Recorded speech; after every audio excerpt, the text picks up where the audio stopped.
बिस्मिल्लाहिर्रहमानिर्रहीम। अस्सलाम वालेकुम स्टूडेंट। आज हम स्टार्ट करेंगे चैप्टर 6 और इस चैप्टर का नाम है फ्लूइड मैकेनिक्स। और फ्लूइड मैकेनिक्स का पहला टॉपिक हमारे पास है अपथ्रस्ट एंड आर्चिमिडीज़ प्रिंसिपल। अब स्टूडेंट इसमें हम देखेंगे काफ़ी डिटेल के साथ, लेकिन पहले हम कुछ टर्म्स को डिफ़ाइन करेंगे।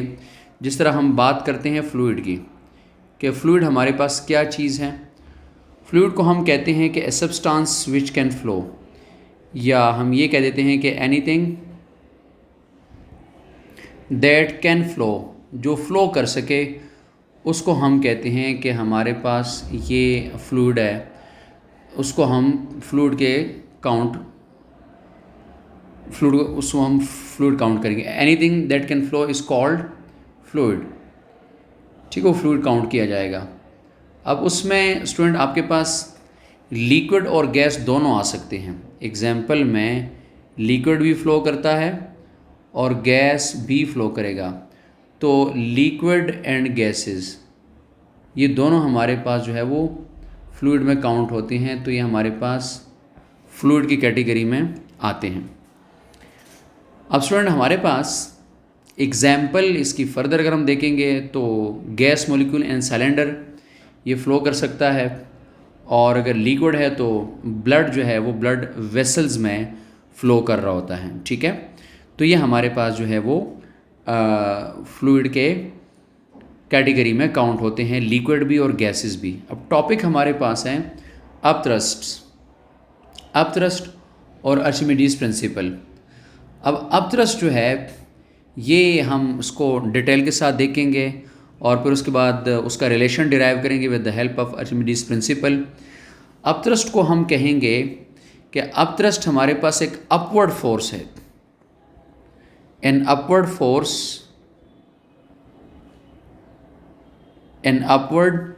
Force on the bottom of object, on the bottom of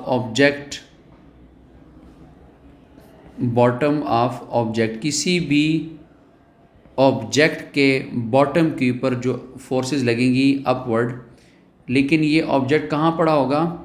in a fluid is called upthrust.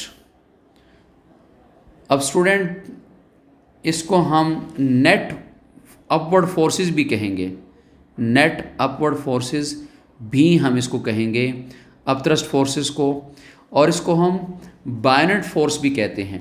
ठीक है, यानी हम इस अपथ्रस्ट को दो नाम और दे सकते हैं।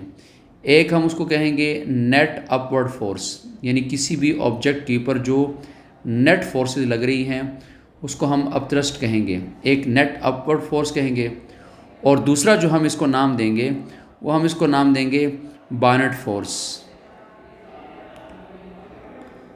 ठीक है, बायनेट फोर्स हम इसको नाम देंगे। तो अपथ्रस्ट फोर्स को नेट फोर्सेस या फिर हम बायनेट फोर्स भी कहते हैं। अब इसमें हमारे पास दो कैटेगरीज आती हैं। मैं एक डायग्राम के थ्रू इसको यहाँ एक्सप्लेन करूँगा। डायग्राम में ड्रॉ करूँ। फॉर एग्जाम्पल हमारे पास एक कंटेनर है, ये कंटेनर है और इस कंटेनर के अंदर लिक्विड है, मतलब कोई भी हमारे पास लिक्विड है। फॉर एग्जाम्पल इसमें ये पानी है, यहाँ तक ये वाटर फिल्ड है अप टू दिस लेवल। अब ये वाटर मॉलिक्यूल है जो आपके पास फ़्लो कर सकते हैं और फ्लो हो रहे हैं। ये प्रेशर एक्सर्ट करेंगे, नेट फोर्स एक्सर्ट करेंगे। अब इसमें हमारे पास एक ऑब्जेक्ट है। फॉर एग्जांपल ये इसके अंदर हमारे पास एक छोटा सा ऑब्जेक्ट है और इस ऑब्जेक्ट के ऊपर दो फोर्सेस हम काउंट करते हैं। एक हम इसका वेट है जो कि डाउनवर्ड है, जो इसको डाउनवर्ड फोर्स लगाए, जो इसका वेट है, यहाँ से एक डाउनवर्ड फोर्स लगेगी। इसको हम यहाँ कह देते हैं कि ये फॉर एग्जांपल ग्रेविटी है, इसके ऊपर फोर्स लगा रही है ग्रेविटी। और एक फोर्स इसको यहाँ बॉटम के साइड से लगेगी। लिक्विड इसको एक फोर्स लगाएगा, नेट अपवर्ड फोर्स लगाएगा। इसको हम अपथ्रस्ट फोर्स कहते हैं, या इसको हम बायनेंसी कहते हैं इस फिनोमेना को। तो ये हमारे पास एक अपथ्रस्ट फोर्स इसको लग रहा होता है बॉटम की वजह से, तो हमारे पास एक नेट अपवर्ड फोर्स इसको लिक्विड के अंदर लग रही होती है, इसको हम अपथ्रस्ट कहते हैं। अब स्टूडेंट इसके दो रिज़ल्ट निकलेंगे। एक रिज़ल्ट आपके पास अपथ्रस्ट फोर्स का ये होगा कि ऑब्जेक्ट फ्लोट करेगा या सिंक करेगा, या आपके पास वो इन दोनों में से किसी एक कंडीशन पे कब जाएगा।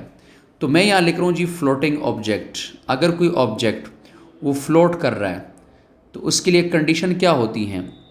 पानी के सरफेस पे, लिक्विड सरफेस पे, समंदर में, किसी दरिया में एक ऑब्जेक्ट डूब नहीं रहा, वो आपके पास तैर रहा है, वो फ्लोट कर रहा है, तो ये कब करेगा? तो इसमें हम लिखेंगे कि इफ़ दी अपथ्रस्ट फोर्स, अगर हमारे पास उसको जो अपथ्रस्ट फोर्स मिल रही है लिक्विड में बॉटम की तरफ से, ये हो जाए ज़्यादा, if the upthrust force is greater than the object's weight, then the object's weight, अगर अपथ्रस्ट फोर्स ऑब्जेक्ट के वज़न से ज़्यादा हो जाए, यानी वज़न आपके पास जो ऑब्जेक्ट का वेट है वो लेस हो और ऑब्जेक्ट का वेट ज़्यादा हो जाए, तो हम ये कहेंगे द ऑब्जेक्ट विल राइज। ये जो ऑब्जेक्ट है ये क्या करेगा? ये डूबेगा नहीं, इट विल राइज, और इसके साथ साथ जो है राइज टू द सरफेस, ये सरफेस पर आ जाएगा। अब अपवर्ड फोर्स, अपथ्रस्ट फोर्स ज़्यादा है और ये ऑब्जेक्ट जो है वो क्या करेगा? And will float. ये फ्लोटिंग ऑब्जेक्ट होगा आपके पास, ठीक है। तो ये आपके पास फ्लोटिंग ऑब्जेक्ट वो होते हैं कि if upthrust is greater than the object wait, तो हम ये इस ऑब्जेक्ट के बारे में कहते हैं कि ये आपके पास फ्लोट करेगा, तो ये फ्लोटिंग ऑब्जेक्ट होती हैं। स्टूडेंट दूसरा हमारे पास ये है कि ऑब्जेक्ट सिंक कब करेंगे, यानी आपके पास सिंकिंग जो ऑब्जेक्ट्स होते हैं उनके लिए क्या सिचुएशन है, या वो क्यों डूब जाते हैं या वो क्यों सिंक करते हैं। इसके बिल्कुल ऑपोजिट होगा कि इफ़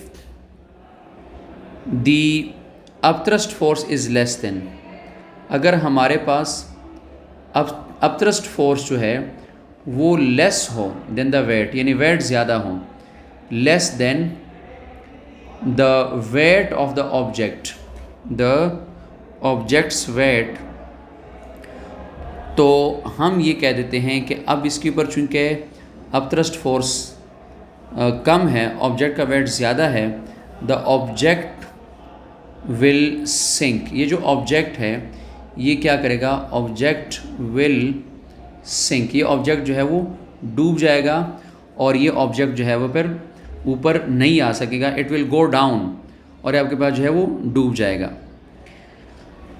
और अगर इसमें एक तीसरी सिचुएशन है कि अगर upthrust force, if upthrust is equal to the weight of the object, तो फिर क्या होगा स्टूडेंट? अगर वेट ऑफ ऑब्जेक्ट और अपथ्रस्ट फोर्स आपके पास, वेट ऑफ ऑब्जेक्ट ये आपके पास इक्वल हो जाएं, तो आपके पास सिचुएशन कैसी बनेगी? वेट ऑफ ऑब्जेक्ट ये आपस में इक्वल हो जाएंगे, तो हम ये कहेंगे कि the object will remain suspended at that depth. Object उसी डेप्थ के ऊपर सस्पेंड हो जाएगा, न ऊपर सरफेस पे आएगा, न वहाँ से मज़ीद नीचे जाएगा।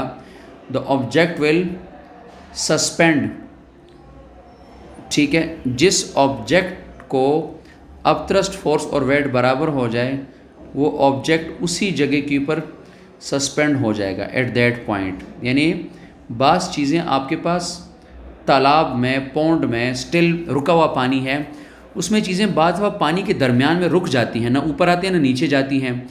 उसके लिए स्टूडेंट आपके पास ये सिचुएशन हो जाती है कि आपके पास जो ऑब्जेक्ट है उसका अपथ्रस्ट फोर्स और उस ऑब्जेक्ट का वेट जो है ये बराबर हो जाते हैं, ऑब्जेक्ट सस्पेंड हो जाता है, ऑब्जेक्ट जो है वो फर्दर ना ऊपर आ सकता है ना नीचे जा सकता है। तो ये आपके पास एक अपथ्रस्ट फोर्स का आइडिया है।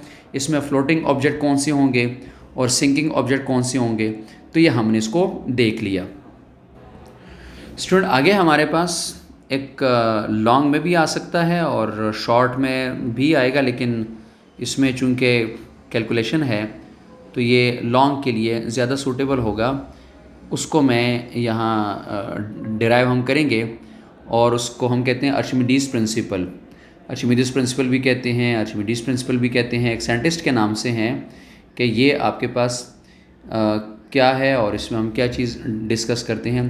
तो इस प्रिंसिपल में हमने एक छोटी सी डायग्राम ड्रॉ करनी है और एक छोटी सी डेरिवेशन करनी है, तो ये हमारे पास आर्चिमिडीज प्रिंसिपल होता है। इसको मैं डिफ़ाइन करूँगा ऐसे कि इस प्रिंसिपल के according the upthrust is equal to the weight of the fluid displaced. Simple, the upthrust जो किसी ऑब्जेक्ट को अपथ्रस्ट फोर्स लग रहे हैं, the upthrust is equal to the fluid displaced. Fluid displace, आपके पास एक ऑब्जेक्ट है, आपने उस ऑब्जेक्ट को किसी तालाब में आपने उसको थ्रो कर दिया। अब वो ऑब्जेक्ट क्या करेगा, वो लिक्विड को डिस्प्लेस करेगा। जितना लिक्विड उसने डिस्प्लेस कर दिया है उतनी ही उसके ऊपर अपथ्रस्ट फोर्स लगेंगी। अगर ज़्यादा लिक्विड को डिस्प्लेस किया तो ज़्यादा अपथ्रस्ट फोर्स लगेंगी, और अगर कम लिक्विड को डिस्प्लेस किया तो कम अपथ्रस्ट फोर्स लगेगी। आपके पास ऑब्जेक्ट जो है वो टोटली या partially immersed in the liquid है, तो upthrust acts upon it is equal to weight of the liquid it displace. और आर्चिमिडीज प्रिंसिपल जो है ये हमारे पास एक छोटा सा एक डेरिवेशन भी है जिसको हम डिराइव करेंगे, और उसके लिए हम एक डायग्राम यहाँ पर ड्रॉ करेंगे। स्टूडेंट, डायग्राम हम ड्रॉ करने जा रहे हैं। मिसाल के तौर पर हमारे पास एक कंटेनर है, इस कंटेनर के अंदर हमने एक लिक्विड प्लेस किया, कोई भी लिक्विड हमने डाला है, और उसमें हमारे पास कोई एक ऑब्जेक्ट है, कोई एक सिलेंडर है, कोई एक ब्लॉक है, जो भी आप उसको कंसिडर कर देते हैं वो हमारे पास। अब ये हमारे पास फुल ऑफ लिक्विड है, यहाँ तक कंप्लीट लिक्विड से ये भरा हुआ है। इसके अंदर हमारे पास एक छोटा सिलेंडर है, मिसाल ये हमारे पास एक छोटा एक और सिलेंडर है, ब्लॉक है, जो भी है वो हमने इस लिक्विड में सस्पेंड कर दिया है, यहाँ पर हमने इसको प्लेस कर दिया है। अब स्टूडेंट, इससे ऊपर अबाउ द सिलेंडर जो आपके पास हाइट है जहाँ से लिक्विड है, और वहाँ जो सिलेंडर का टॉप है वो H1 है, और जहाँ सिलेंडर का बॉटम है उसको हमने H2 का नाम दे दिया। यानी हमने दो हाइट कंसिडर कर दिए, एक हाइट अबाउ द सिलेंडर, इससे ऊपर जो हमारे पास हाइट आएगा वो उसको हमने H1 का नाम दे दिया, और जो कंप्लीट हाइट यहाँ उसके बॉटम तक आ रहा उसको हमने H2 का नाम दे दिया। अब स्टूडेंट, ये जो क्रॉस सेक्शनल एरिया है, इस क्रॉस सेक्शनल एरिया के ऊपर एक फोर्स एक्ट करेगी, तो force on a unit area, यहाँ एक आपके पास प्रेशर एक्सर्ट होगा, इसको हम नाम दे रहे हैं जी F1। यानी F1 को हम ये कह रहे हैं कि आपके पास प्रेशर 1 ऑन दिस एरिया, और यहाँ से आपके पास एक फोर्स और एरिया लगेगा जिसको हम नाम दे रहे हैं F2, और उसको हम लिखेंगे प्रेशर 2 इंटू दैट एरिया। तो ये हमारे पास दो प्रेशर एक्सर्ट हो रहे हैं। स्टूडेंट, इस सिलेंडर का जो आपके पास हाइट है वो अगर टॉप तक आपके पास H1 है और बॉटम तक आपके पास H2 है, तो ये इसका जो अपना हाइट बच जाएगा यहाँ से लेकर यहाँ तक, इसको हम लिख देंगे H2 माइनस H1। ये हमारे पास एक सिंगल सा एक डायग्राम है, इस डायग्राम के थ्रू हम आगे डेरिवेशन को कंटिन्यू करेंगे। स्टूडेंट, कंसिडर हमारे पास एक सॉलिड सिलेंडर है, उसका क्रॉस सेक्शनल एरिया, ठीक है, क्रॉस सेक्शनल एरिया हम उसका लिख रहे हैं।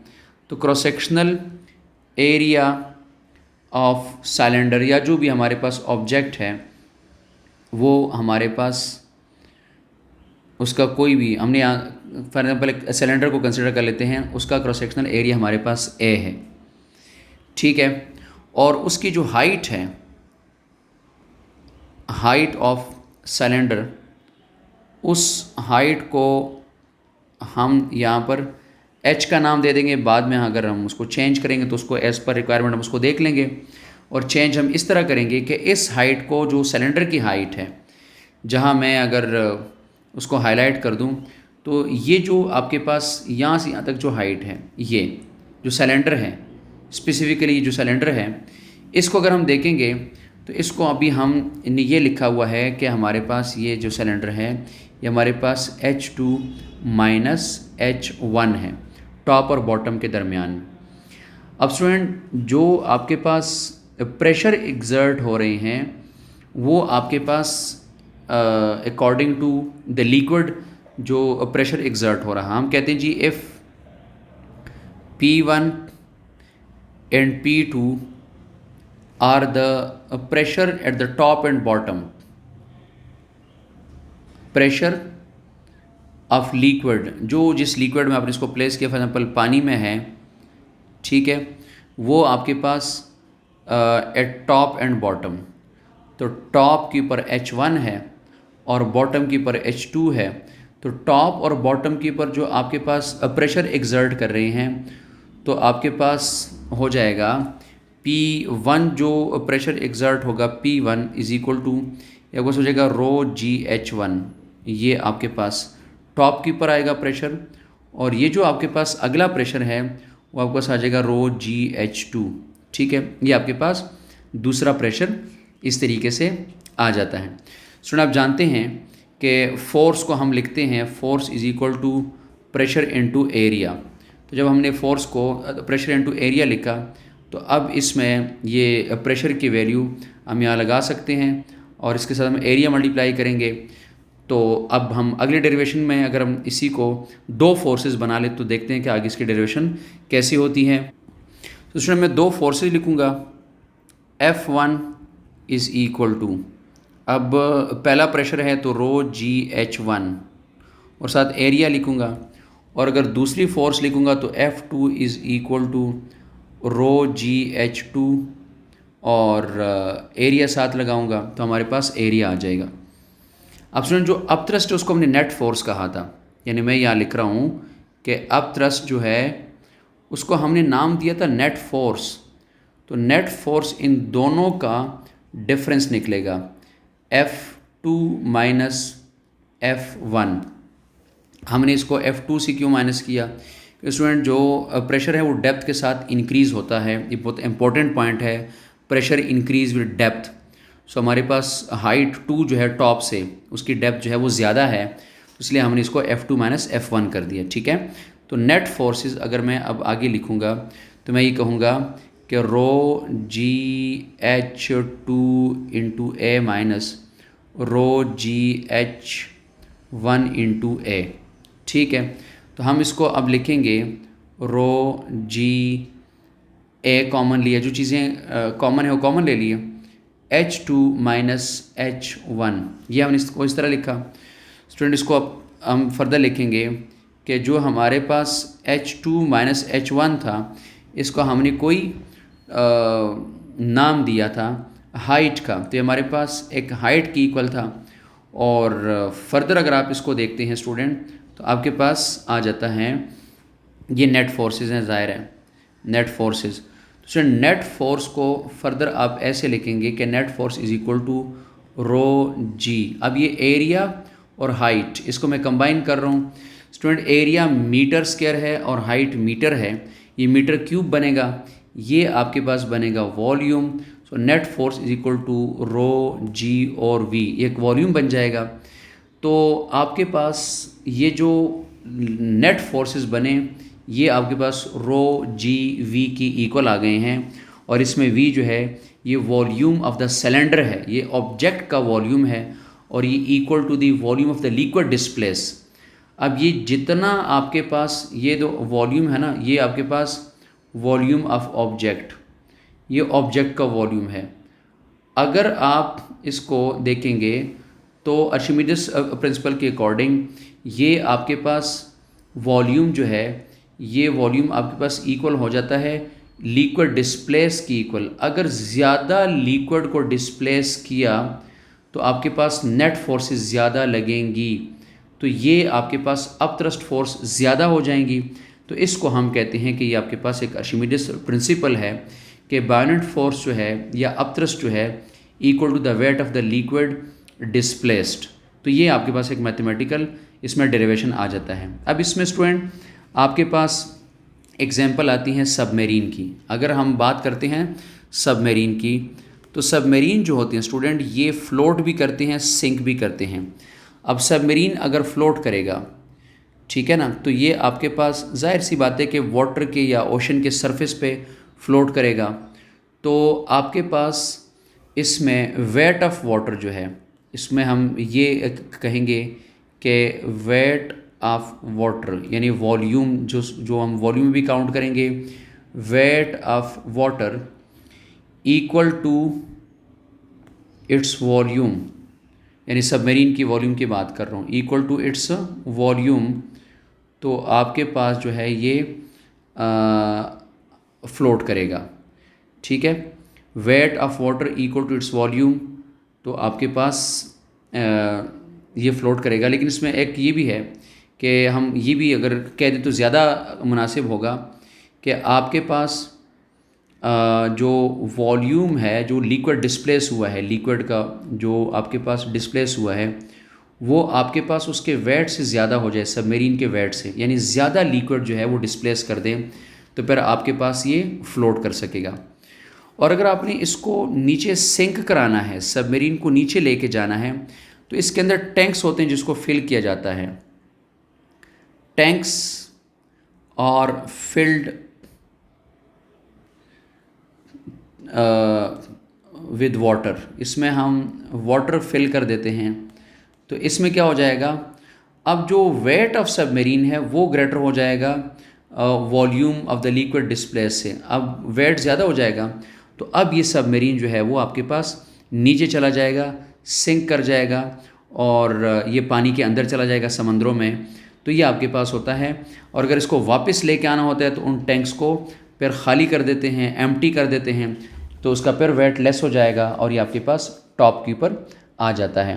तो इसमें बहुत सारे आपके पास शॉर्ट क्वेश्चन आ सकते हैं कि why does the heavy ship float on the surface of water, क्योंकि उस हैवी शिप का जो वेट है वो लेस है उस लिक्विड से, जो लिक्विड उसने डिस्प्लेस किया हुआ है, तो इसलिए वो फ्लोट कर रहा है। और अगर वो सिंक कर रहा है तो फिर आपके पास वो सिंकिंग वाले कैटेगरी में चला जाएगा। सो ये आपके पास एक लॉन्ग क्वेश्चन है स्टूडेंट, जो बहुत इंपॉर्टेंट है। इस चैप्टर को कंटिन्यू करेंगे अगले लेक्चर में। अल्लाह हाफिज़।